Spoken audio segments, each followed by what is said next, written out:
السلام علیکم ورحمۃ اللہ وبرکاتہ۔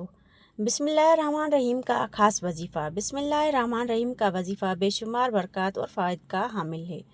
اسے ہر جائز حاجات، رزق میں برکت اور مصیبتوں سے نجات کے لیے پڑھا جاتا ہے۔ مختلف مقاصد کے لیے چند عام وظائف میں آپ کے ساتھ شیئر کروں گی۔ ہر مشکل اور حاجت کے لیے 786 مرتبہ یہ سب سے مشہور عمل ہے جو کسی بھی بڑی مشکل یا مراد کے لیے کیا جاتا ہے۔ طریقہ: عشاء کی نماز کے بعد 786 مرتبہ بسم اللہ الرحمن الرحیم پڑھیں۔ اول و آخر 11 مرتبہ درود شریف پڑھیں۔ یہ عمل مسلسل 7 دن، 21 دن یا 40 دن تک کریں۔ دوسرا وظیفہ ہے رزق اور برکت کے لیے۔ گھر میں برکت اور تنگی دور کرنے کے لیے یہ وظیفہ بہت مؤثر ہے۔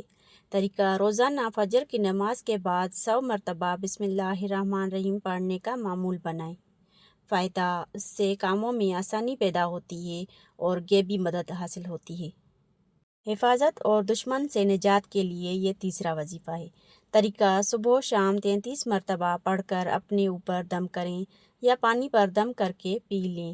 فائدہ: یہ عمل جادو، نظر بد اور دشمن کے شر سے حفاظت کے لیے آزمودہ ہے۔ چوتھا وظیفہ سوتے وقت کا وظیفہ۔ رات کو بستر پر لیٹ کر 21 مرتبہ بسم اللہ الرحمن الرحیم پڑھیں۔ فائدہ: حدیث اور بزرگان دین کے مطابق یہ عمل رات بھر شیطان کے شر، اچانک موت اور چوری سے حفاظت کا ذریعہ بنتا ہے۔ پانچواں وظیفہ جو شخص 744 مرتبہ بسم اللہ الرحمن الرحیم جس نیت سے پڑھے گا پورا ہوگا۔ بعض صالحین سے روایت ہے کہ جو شخص بسم اللہ الرحمن الرحیم 12,000 مرتبہ پڑھے اور ہر 1000 کے بعد 2 رکعت نماز پڑھے، پھر درود شریف پڑھ کر حاجت مانگے یہاں تک کہ 12,000 پورے ہوں گے، جو بھی آرزو یا تمنا ہوگی اللہ کے حکم سے پوری ہو جائے گی۔ یہ جو میں نے وظائف بتائے ہیں، آپ ان میں سے کوئی بھی وظیفہ کر سکتے ہیں۔ آپ اپنے کسی بھی مقصد، کسی بھی ضرورت کے لیے آپ کر سکتے ہیں۔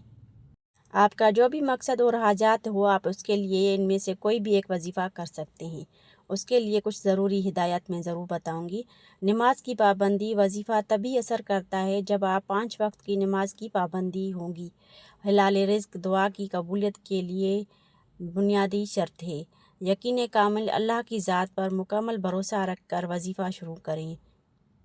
کسی بھی خاص مقصد جیسے بیماری سے شفا یا نوکری کے لیے یہ وظیفہ کر سکتے ہیں اور کوئی بھی مقصد ہو پورا ہو جائے۔